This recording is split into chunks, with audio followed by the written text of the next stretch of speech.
शोभे को चमकाएंगे, हम सब यही चाहेंगे। आप लोगों को आना है, बेशक आपको गाएंगे।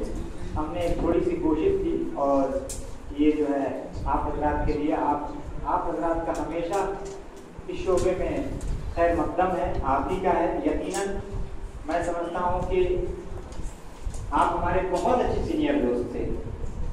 आप लोगों से हम लोगों ने बहुत कुछ सीखा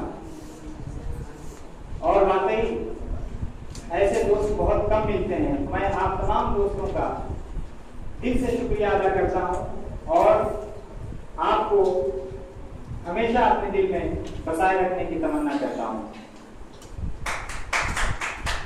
हज़रात मोहतरम,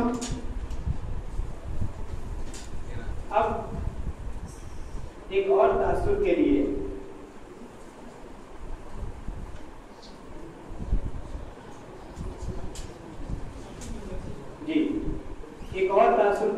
मैं बड़े ही अदब और एहतराम के साथ जनाब मोहम्मद जुबैर साहब को दावत सुखन दूंगा कि आप डाइस पे तशरीफ लाएं और अपने तासुरात के इज़हार करें। बड़े ही अदब और एहतराम के साथ PhD जुबैर साहब।